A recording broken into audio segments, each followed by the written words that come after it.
Is this thing on? This episode's going to be a little bit of an experiment.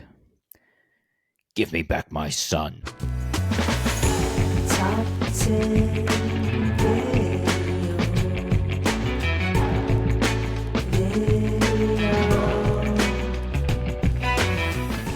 Robi here, and welcome back to Top 10 Video.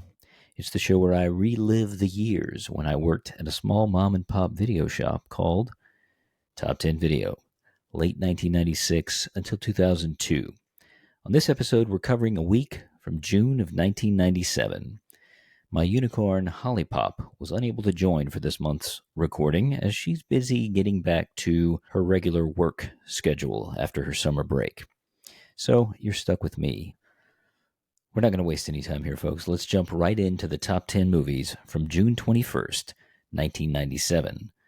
We're approaching the middle of summer, and most of the VHS releases were films that had had their theatrical windows in late 96 and early 97.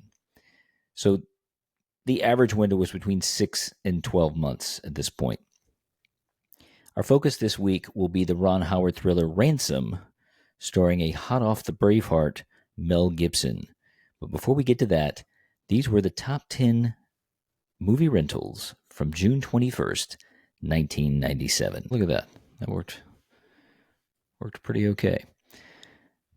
Starting with number 10, still on the charts from last month, we've got William Shakespeare's Romeo and Juliet, starring Leonardo DiCaprio and Claire Danes.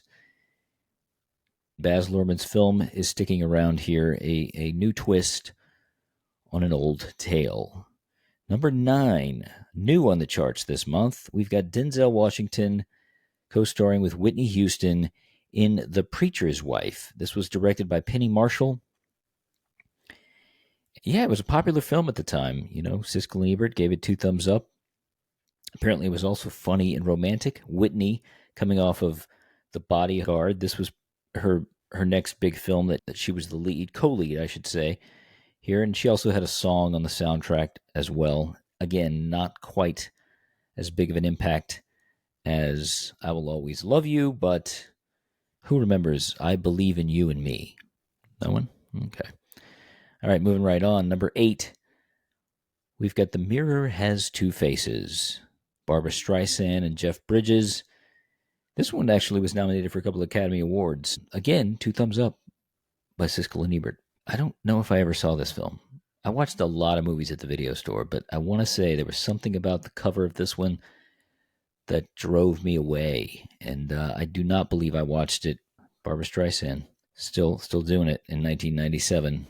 Number 7, moving up the charts here. According to Peter Travers, it was a charmer that lifts off on the winning chemistry between Pfeiffer and Clooney.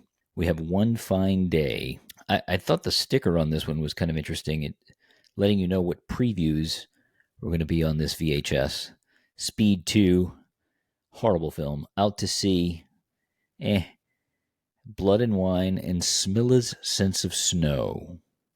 Does anyone remember Milla's Sense of Snow? That's why I like doing this. It just brings back all these movies that sort of were around back then and I knew about, and they've just kind of fallen off the map. One Fine Day. It's a fun romantic comedy. Clooney, I want to say Clooney's second outing after ER, or maybe he was still doing ER here. I'm not quite sure. His first film out was The Peacemaker with Nicole Kidman. Apparently he had a thing for co-starring with blondes. Much lighter fare. It's okay. It's fun. And it's kind of like a Sleepless in Seattle type of thing where the 2 characters don't really get together until the end of the film. They see each other at the beginning, and then they don't really have, they're on the phone with each other a lot, but nothing concrete until the end of the film. All right, number 6, moving right along. This was the movie we covered last month, Holly Pop and I, Sleepers, with an all-star cast, very dark subject matter. Yeah, I would say worth checking out for the cast alone, but I'm not going to revisit this anytime soon. Number 5, also been on the charts for a couple of weeks, several weeks actually, since last month, The Ghost in the Darkness with Michael Douglas and Val Kilmer. I loved this film back in the day. I've already said that, but it bears repeating.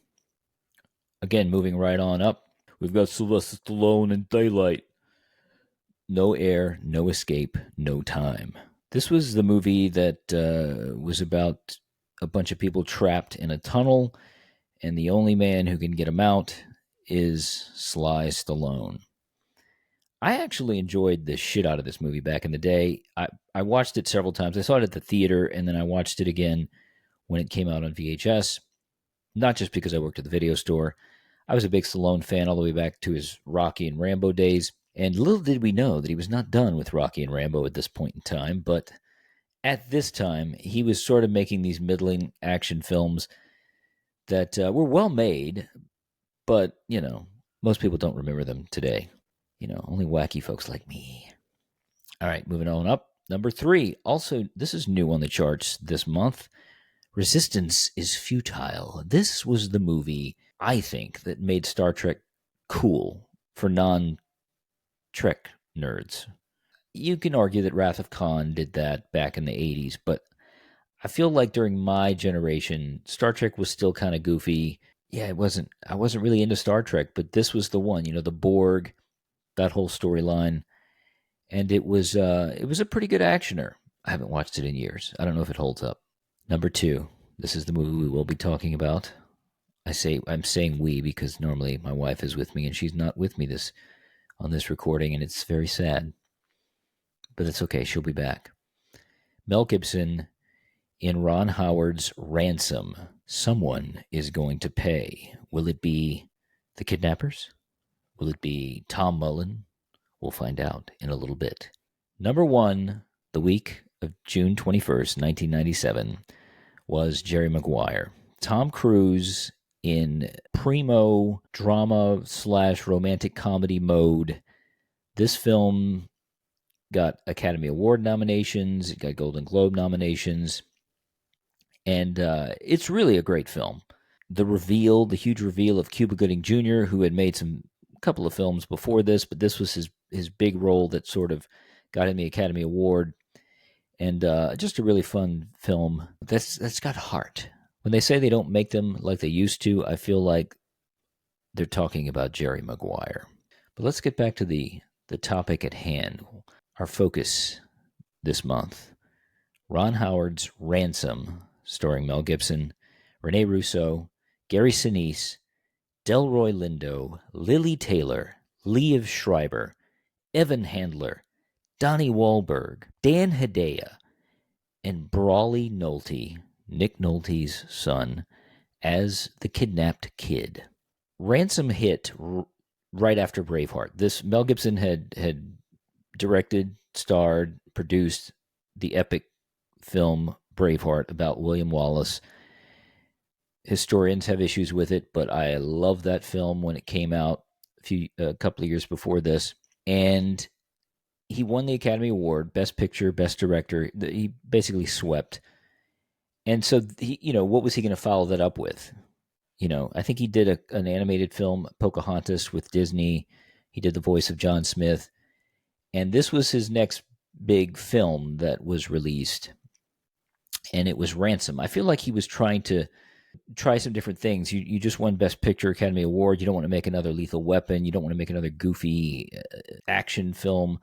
He wanted to have something with a little bit of teeth, and so he chose Ransom. The film was actually based on an episode of the United States Steel Hour from 1953, so it goes way back. The storyline goes way back, and it was called Fearful Decision, and it actually, ironically, aired June 22nd, 1954, and here, many, many years later, we're at June 21st, 1997, and the remake of actually a remake is on the charts here because the story was popular, and so they restaged it and turned it into a film called Ransom! That was released in 1956. I haven't seen this film. I don't know how close the plots are to each other, but I would imagine that it's similar in that it's a wealthy corporate executive guy. In this case, his name is Tom Mullen. He's got a beautiful wife. In this case, her name is Kate. And he's got a son who looks like Nick Nolte. It's interesting to note that the production on this movie was actually delayed a few days because Mel Gibson got appendicitis. Apparently no big deal, appendicitis for Mad Mel. I feel like this is the type of film that doesn't get made. Or at least it gets made, but it doesn't get the theater treatment anymore. It starts a little slow, to be honest, and parts of it near the beginning feel like a Lifetime movie of the week, just if you're looking at the plot. But Ron Howard's direction raises the bar, in my opinion. Highlights for me are the first ransom drop, where Gibson is taken on a wild goose chase and ultimately comes up empty. There's a shot of him diving into the pool, which is pretty iconic to me. I always remembered that because they showed it in the trailer. When I think of Ransom, I think of "Give me back my son," and Mel Gibson diving into the swimming pool with full, trench coat and bag of money and everything. It's got its moments. It's got its moments, but I think it starts off a little slow. I liked the movie's decision, or the script's decision rather, to show both sides of the drama. We get to see the kidnappers' perspectives as well. That's where Liev Schreiber comes in and Lily Taylor. And there's another little twist. There's lots of twists in the film. There's a twist. Gary Sinise, who is a police officer, turns out to be one of the kidnappers. In fact, he is the guy heading up the kidnapping. That's kind of cool. And there's double crossing. There's things going on. The kidnappers don't really like each other. One of them ends up dying. Shit happens. The first attempt at dropping off the ransom fails. And so Tom, in a kind of a cool scene, when he stopped at a red light and he looks across and he sees a bunch of television monitors with his face and his son's face on it. And he realizes, I'm a public figure, so I should go public with this. Because the news had already discovered it. Obviously, that's why he's watching his face on the news. But they didn't know all the details. And so he calls up a guy he knows at a television station, and he goes and he makes probably the statement of the film, and that why it is called Ransom. He turns the tables on the kidnappers, and he basically says on live television that he will offer the ransom money, $2 million, as a reward to anyone who turns in his son's captor. It's a great twist, and I'm assuming this is also the twist that was in the original versions. It's the perfect scene for Mad Mel, who expresses the anger and the rage that's bubbling right under the surface. I love the bit when the FBI gets involved, and we have Agent Hawkins, played by a standout here, Delroy Lindo, who appears to be in almost all the movies we talk about here on Top 10 Video. He last showed up here on our Feeling Minnesota episode as Red, Crazy Red. He tells his wife on the phone here in Ransom, his name is Agent Lonnie Hawkins, by the way, that he is so glad that they are not rich. Because, if you're not rich, you never have to deal with anyone kidnapping your son. Gibson's decision, or Tom Mullen's decision, I should say, to turn the tables on the kidnappers culminates, I should say, in a fantastic phone argument between Mullen and the kidnapper, Gary Sinise, that seemingly ends in his son getting shot. It's a very disturbing sequence because they're yelling at each other, and it's quite intense. It's very well directed, going back and forth. It's a phone conversation at the end of the day, but you hear the gunshot, and Rene Russo, who's reteaming with Gibson here from Lethal Weapon 3, are pure raw emotion. They just kind of fall apart once they realize, or they think, that their son has been shot. And yeah, it's really effective. I've seen the movie multiple times, and I was still moved by the moment. Like, it was very effective, really good filmmaking. Ron Howard, it can be hit or miss with me. Recently, he's been a little more miss than hit, but back in the mid to late 90s, he was still firing on most of his cylinders, and I feel like, I'm not saying Ransom is one of his best films, because let's be honest, he's done Apollo 13. He's done a lot of great films. So when this movie works, it really works. But I'm not going to say all of it works. There are scenes that, okay, did you need that? I don't know. It's probably a little too long. I feel like maybe at a good 95, 100 minutes, make it a little bit tighter, I may have been a little happier here. Of course, they're not going to kill Nick Nolte's son in this movie, and Sean turns out to be alive. And Officer Shaker, this is Gary Sinise's character, he has a plan to turn in his cohorts and save the day. Another very interesting twist, but don't overthink it too much, because if you do, it kind of falls apart. One scene that always stuck out to me when I think of the movie Ransom is when Lieutenant Dan, playing Shaker, arrives at the Mullins home to collect the reward money. Tom sees his son, who kind of shows up on the side in his peripheral vision, and Lieutenant Dan can't see Tom's son, and he hears Shaker's voice, and he gets sort of like a PTSD flashback, I guess, and he pisses himself. He urinates, and, there's this great shot of the puddle of pee dripping from his son's pant leg onto the floor. And just the whole way that scene plays, I just thought it was really good. It's effective. And so Gibson devises this whole plan to get Shaker to go to the bank with him, and they end up taking a photo because, hey, he's famous now. He's the cop that rescued the kidnapped boy of the rich guy. And so the way it plays out is kind of cool. And of course, Mel Gibson does get to shoot Gary Sinise along with a police officer. And it avoids the tragedy, and the bad guy gets shot. And Gibson and Rene Russo and the whole gang get to go home and do whatever it is that rich people do. Overall, I would say I was entertained by this rewatch. It is top-notch filmmaking, especially when you watch a lot of modern-day films where they're kind of flashy, but at the end of the day, there's very little substance to them. There's really good performances here. I would say the score by James Horner, which was kind of a last-minute thing because I think the original composer was Alan Silvestri, and I want to say his score was not accepted for whatever reason. I always wonder how that happens when like great composers just shit the bed and they turn in something that the director's like, no, I'm not going to use that. I'm going to call the guy who did the score for Braveheart. Or maybe Gibson called him. I don't know. Actually, I think James Horner did the score for A Beautiful Mind too, which was another Ron Howard film. So they work together a lot.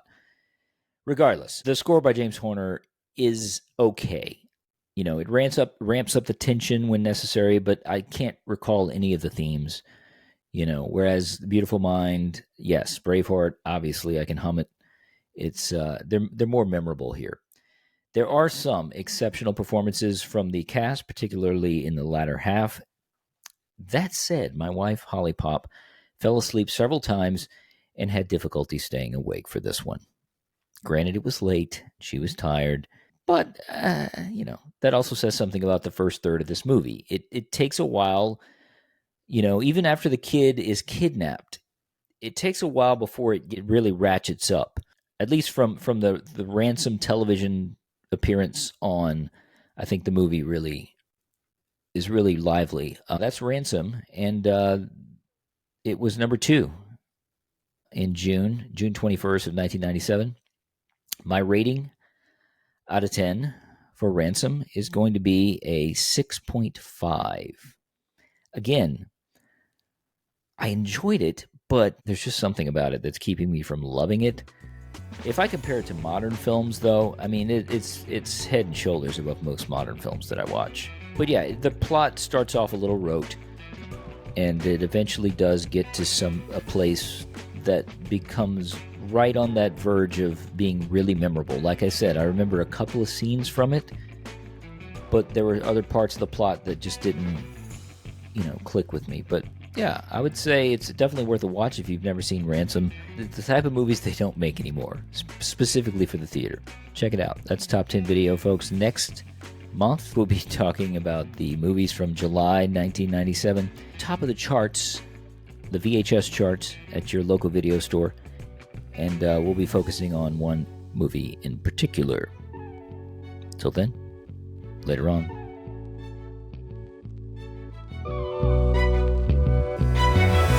The Top 10 Video podcast is produced by Robi and is a part of the Introverse podcast network.